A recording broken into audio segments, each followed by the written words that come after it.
करेंगे class 10th math chapter number 1 real numbers. इस video में हम देखेंगे एक्सरसाइज 1.3 का सॉल्यूशन। देखिए फर्स्ट क्वेश्चन है, सिद्ध कीजिए कि √5 एक अपरिमेय संख्या है। ऐसे क्वेश्चन में हम इसका उल्टा मानेंगे, हमें √5 को अपरिमेय सिद्ध करना है। हम √5 को परिमेय संख्या मानेंगे, बाद में अपनी बात को हम गलत साबित करके ये दिखा देंगे कि √5 एक अपरिमेय संख्या है। चलिए देखते हैं सॉल्यूशन। पहले हम लिखेंगे √5 माना √5 एक परिमेय संख्या है।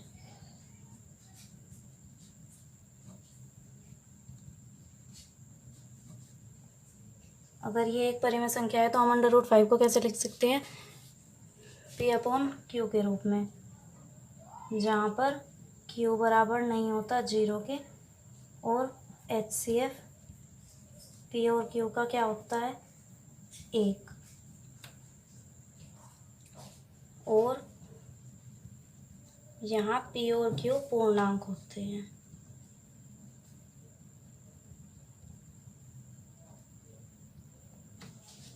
देखिए परिमेय संख्या में Q 0 के बराबर नहीं होता, P और Q पूर्णांक होते हैं और P और Q का HCF 1 है। अब हम इसे लिखेंगे √5 को हमने एक परिमेय संख्या माना तो √5 बराबर होगा P/Q के। अब √5 के नीचे हम 1 लिख सकते हैं। अब हम इनकी क्रॉस मल्टीप्लाई करेंगे।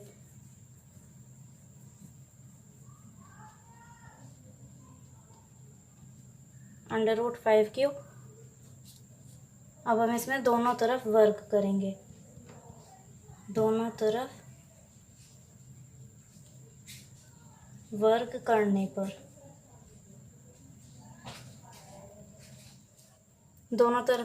पर क्या हो जाएगा? ये हो जाएगा P² बराबर √5Q²। अब देखिए एनसीईआरटी बुक में जो थ्योरम 1.3 है ये इस क्वेश्चन में यूज़ होगी। मान लीजिए P एक अभाज्य संख्या है, तो यदि P A² को विभाजित करती है तो P A को भी विभाजित करेगी, जहाँ A एक धनात्मक पूर्णांक है। देखिए यहाँ पे जो 5 है ये P² को अगर डिवाइड करता है तो हम लिखेंगे चूँकि 5 P² को विभाजित करता है तो 5 P को भी विभाजित करेगा। यही उस थ्योरम में बोला गया है। अब देखिए हमने क्या, वो परिमेय संख्या कौन सी होती है? जिनका HCF P और Q का 1 होता है। अब यहाँ पे हमें ये तो मिल गया कि 5 P को भी विभाजित करेगा। अगर हम दिखा दें कि 5 Q को भी विभाजित करता है तो इनका HCF 5 हो जाएगा, 1 नहीं होगा। इसलिए ये साबित हो जाएगा कि √5 एक अपरिमेय संख्या है। अब हम क्या करेंगे? देखिए अब हमें दिखाना है Q भी 5 से डिवाइड है, तो हम मानेंगे P बराबर है 5। यहाँ पे आप कुछ भी लिख लीजिए, मैं R लिख रही हूँ, कुछ भी लिख सकते हैं। अब हमने मान लिया P बराबर है 5R। फिर हम लिखेंगे दोनों साइड वर्ग करने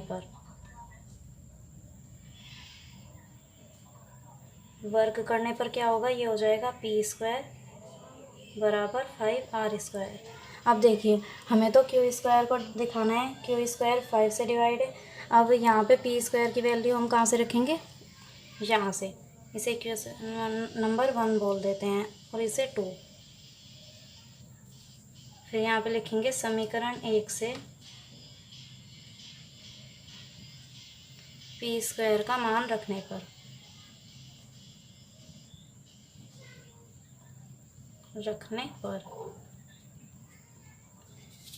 यहाँ पे क्या आ जाएगा? P² क्या है?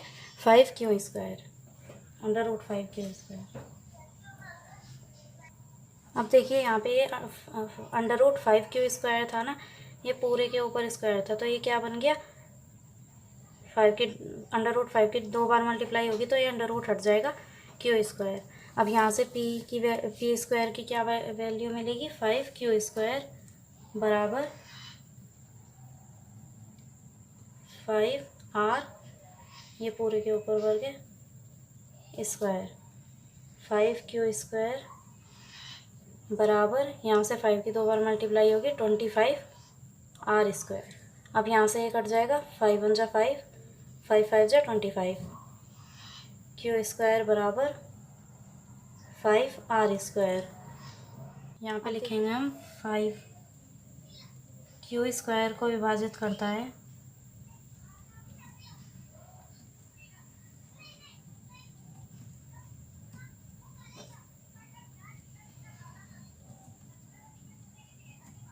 क्योंकि 5 Q² को विभाजित करता है, इसलिए 5 Q को भी विभाजित करेगा।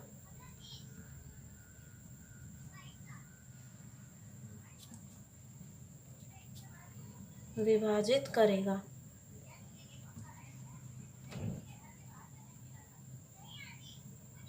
थ्योरम 1.3 से समझा है उसका HCF PQ का जो HCF होता है वो 1 होता है। यहाँ पे हमने दिखा दिया कि यहाँ पे 5 P को भी विभाजित करेगा और 5 Q को भी विभाजित करेगा, तो इसका HCF क्या हो गया 5, इसलिए हम यहाँ पे लिख देंगे लास्ट में। अब हम लिखेंगे चूँकि 5 P व Q दोनों को विभाजित करता है,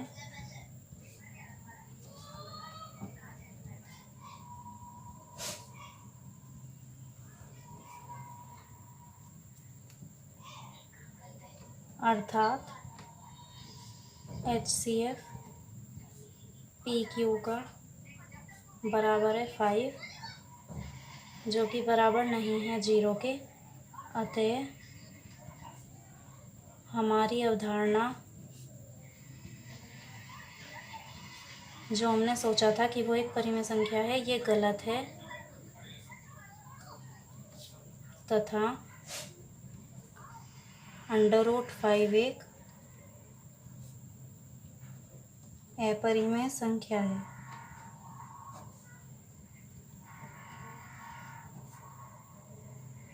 इस तरह क्वेश्चन हो गया। अब देखिए फर्स्ट क्वेश्चन हो गया है, इसका करते हैं सेकंड क्वेश्चन। सेकंड क्वेश्चन है, सिद्ध कीजिए 3 + 2 √5 एक अपरिमेय संख्या है। इसमें भी हम यही मानेंगे, माना 3 + 2 √5 एक परिमेय संख्या है।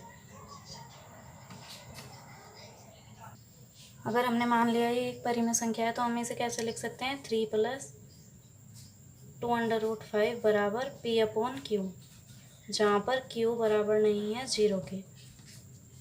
अब देखिए हमें अंडर रूट वाली संख्या एक साइड रखनी है, बाकी सबको उस साइड ले जाना है। पहले हम 2 √5 बराबर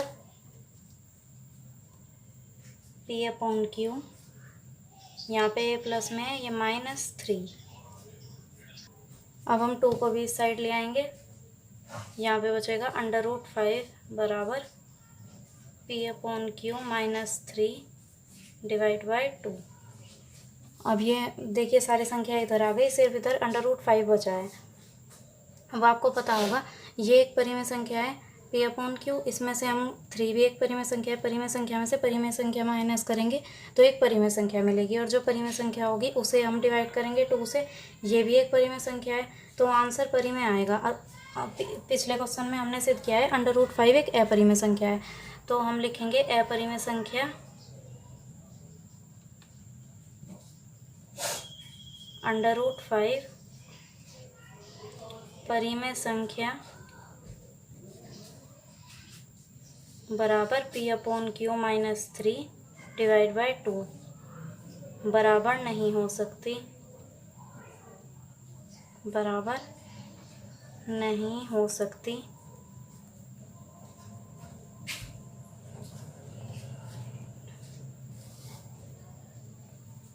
अतः 3 + 2 √5 एक अपरिमेय संख्या है।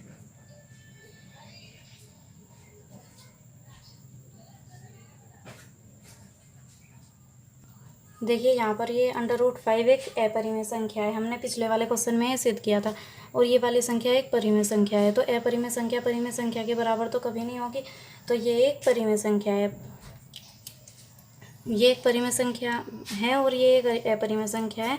तो हमने गलत माना था कि ये वाली जो संख्या है ये एक अब हम लिखेंगे अतः हमारी अवधारणा जो हमने माना था कि एक परिमेय संख्या है, अवधारणा गलत है। 3+2√5 एक अपरिमेय संख्या है।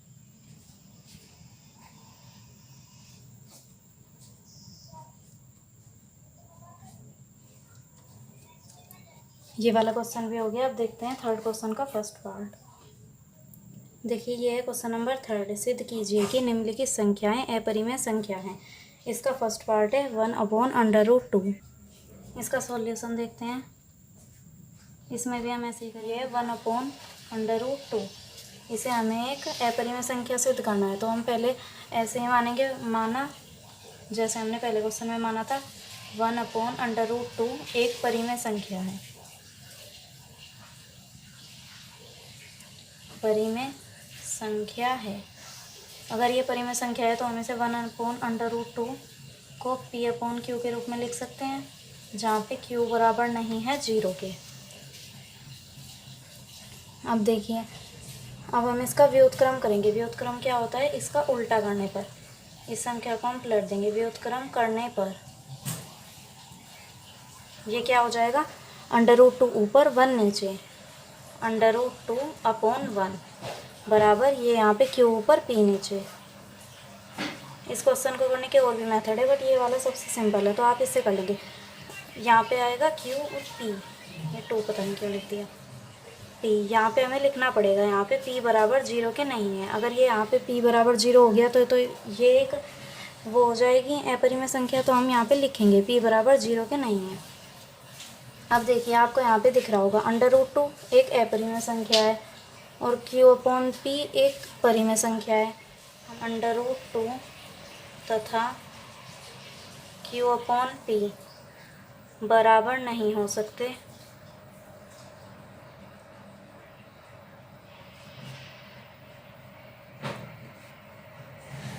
अतः हमारी अवधारणा गलत है।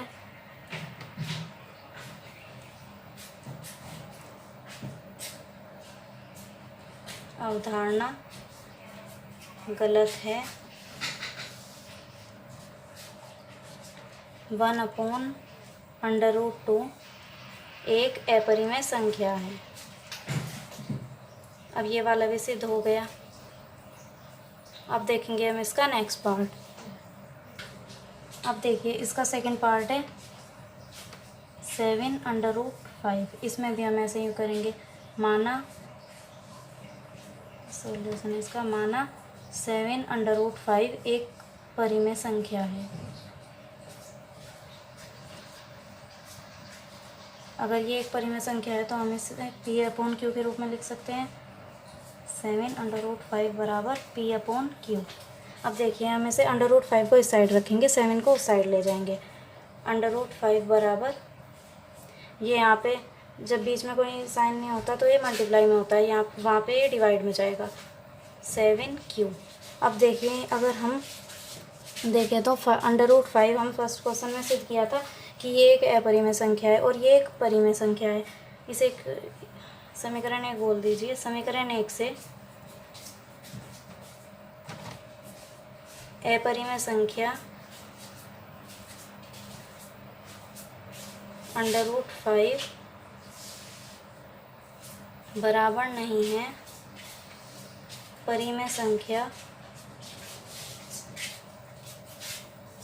P/7Q के। अतः हमारी अवधारणा गलत है।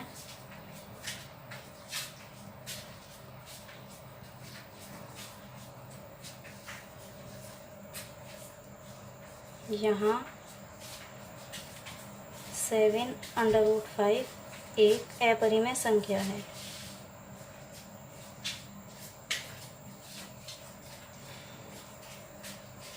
ये पार्ट भी हो गया। अब देखते हैं इसका नेक्स्ट पार्ट। अब देखते हैं इसका थर्ड पार्ट। ये है 6+√2। इसे हमें एक अपरिमेय संख्या सिद्ध करना है। पहले हम मानेंगे ये एक परिमेय संख्या है। माना 6+√2 एक परिमेय संख्या है।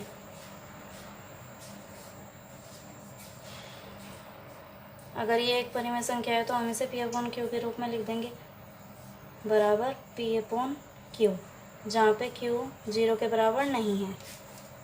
अब देखिए हम अंडर रूट वाली संख्या, इस अंडर रूट 2 को इस साइड रखेंगे, 6 को उस साइड ले जाएंगे।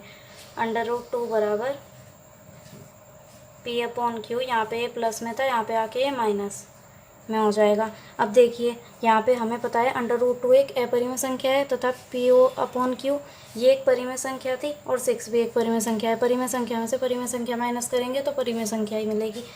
तो हम लिखेंगे अंडर रूट 2 एक अपरिमेय संख्या है, अपरिमेय संख्या है तथा P अपॉन Q माइनस 6 एक परिमेय संख्या है। इसे आप समीकरण नंबर 1 में मान सकते हैं। तो लिखेंगे समीकरण 1 से हमारी अवधारणा गलत है,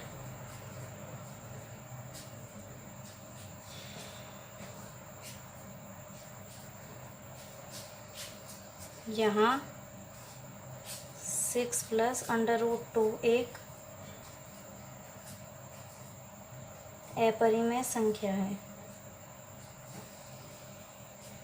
अब देखिए एक्सरसाइज कंप्लीट हो गई है। आई होप आपको सारे क्वेश्चन समझ में आए होंगे। समझ में आए हो तो प्लीज़ लाइक ज़रूर करें, चैनल को सब्सक्राइब ज़रूर करें। ये एक्सरसाइज बहुत ही इंपॉर्टेंट है, इसमें से एक क्वेश्चन ज़रूर हर बार एक एग्ज़ाम में ज़रूर आता है या फिर इससे मिलता जुलता कोई क्वेश्चन आता है। आप कमेंट में ज़रूर बताएं आपको एक्सरसाइज कैसी लगी। मिलते हैं नेक्स्ट वीडियो में एक्सरसाइज 1.4 के सॉल्यूशन के साथ।